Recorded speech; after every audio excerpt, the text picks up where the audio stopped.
Hello, everyone. This is Sports Tiger. Thank you for joining us. We're just a few hours away now from India versus England ping ball test at the largest stadium in the world, Motera. Monty Panesar is again joining us.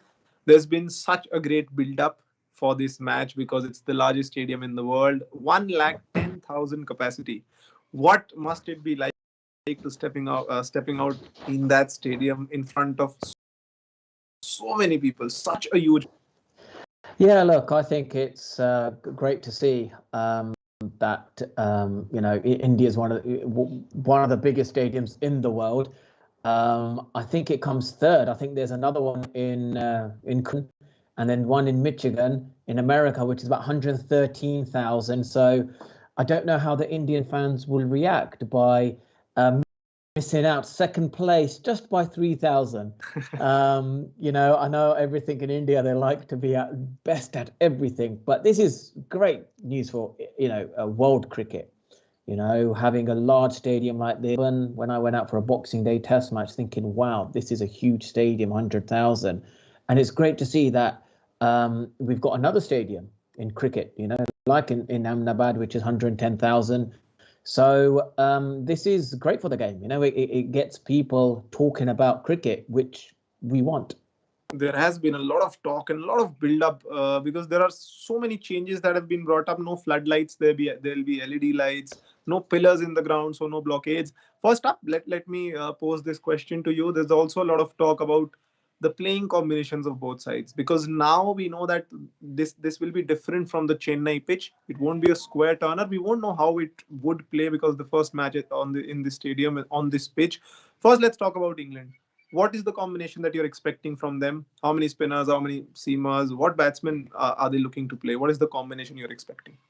Yeah, look, I'm expecting Zach Crawley to come back. There could be the possibility of either Dan Lawrence or Ollie Pope, missing out. And if they look to play, I think Jimmy Anderson will play. And with the way the England selectors are going, I think Stuart Broad will probably miss out. Jofra Archer will come back. There could be the possibility of Chris Wokes, playing two. And then the option, do they play with one spinner or do they go with two? So I think going with two spinners is vital. And even Ben Foakes, he can, if they want to play an extra bowler, they can have Ben Foakes and Ben Stokes going up top of the order. But I think Zach Crawley will definitely play, in my opinion. Zach Crawley, Anderson, and Jofra Archer are my three bankers. Where I'm thinking, yeah, they're 100% they're playing. And Ben Stokes, obviously Ben Stokes, but Ben Foakes as well. Ben Foakes will be there because they only have one option in wicket keeping. So one of Ollie Pope or Dan Lawrence might have to miss out. And I have the feeling it might be Dan Lawrence because number 3 swaps for number 3, but we still don't know what would happen. What's your take on this rotation and rest policy that the England selectors and the England management have taken? Because sending Moeen Ali back was a bit of a surprise because he played one match, then was rested and sent back. So what is your opinion, your take on this rotation policy? Yeah. Sorry, let me quickly talk. No problem.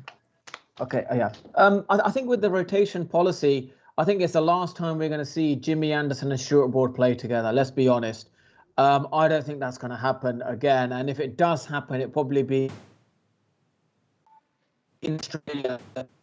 Is very much got a lot of bounce, a lot of seam movement where you can play both of them. But on slow, pitches, and even in England, if the pitches are quite flat, I think it's the last we've seen of Jimmy Anderson and Stuart Broad play together. Yes, and I think fans would be a little disappointed because Stuart Broad again 500 plus wickets, Jimmy Anderson now 600 plus wickets, and both of them together might prove to be a lethal combination for other teams. Let's come back to the home team now, which is India. So in the first two tests, we saw the combinations in the first game, 3 spinners, but it was Shahbaz Nadeem. In the next match, it was Kuldeep Yadav, of course. Now, India might be playing 3 seamers and 2 spinners. And Shubman Gill was also injured. And if he isn't fit for this match, who are you looking to replace him with? And what is the bowling combination that India will go with in this match? What do you think? Yeah, look, I think Ishant Sharma, probably will come back, being a pink ball test match. They may drop. They obviously, will play Axar Patel and Ashwin, and I think Mahinga Agarwal probably open the batting if Shubman Gill is not fit for this Test match. Shubman Gill might not be fit, so there are a couple of options available. Whether it'll be either Mayank Agarwal or KL Rahul. So, would you give Mayank Agarwal precedence over KL Rahul? Which is the better option according to you? Look, I think Mahinga Agarwal is a better option. I think both Rahul and Rohit Sharma, they bat the similar tempo, which, if they both bat really well, there could be a huge partnership. But I just don't think two attacking opening batsmen works. I think you need one that plays a bit more of a defensive game and the other one attacks. And we've seen that with the likes of how Shubman Gill has the ability to actually adapt and bat with Rohit Sharma. So in my opinion, I think Mahinga Agarwal would be a better option to allow the free flowing nature of Rohit Sharma. Definitely, I think two batsmen should complement each other, and if Rohit Sharma and Mayank Agarwal would be the combination, it would be great for India. And we've waited a long time for Virat Kohli's 172nd century now. Do you think this Test match it might be coming? Because what has happened is Virat Kohli gets close to 60, 70, but he gets out. We've seen that for a long time, but Virat Kohli, the kind of guy he is, he'll want to convert. How important do you think will this match and this first innings would be for Virat Kohli as an individual player? Yeah, look, Virat Kohli's done really well, but I'll be surprised if he scores 100 on a pink ball Test. Last time India got bowled out for 36 at Adelaide, so I think this England team will be very much reminding Virat Kohli, the way they played, against the pink ball. So that's very much it's going to be back in the minds of this Indian team. So if any movement that takes place, I'm sure it'll probably be later in the day during the Test match, possibly once the lights are on. It'll be all eyes, all eyes on India versus England, and I think that's what you want. You want a lot of people tuning in and watching this game because it's great for cricket.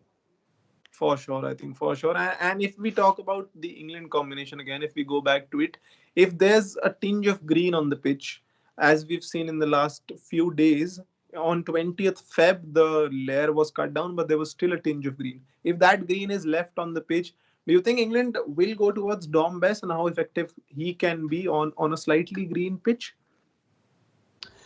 Yeah, look, they may even think about playing two spinners because, and in the end, I think England, would want to have that option.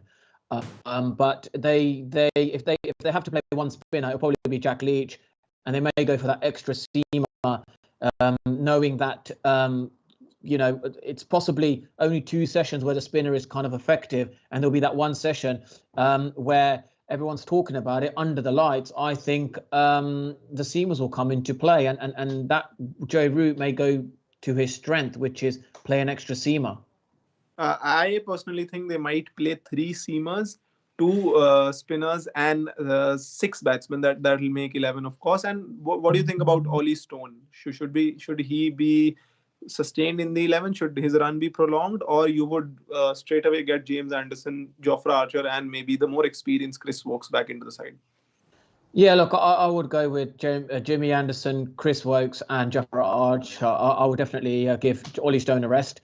I think that combination works really well. The swing bowling of Jimmy Anderson and the fast pace of Jofra Archer is good, and I'm sure Chris Woakes will be very effective once that ball starts moving.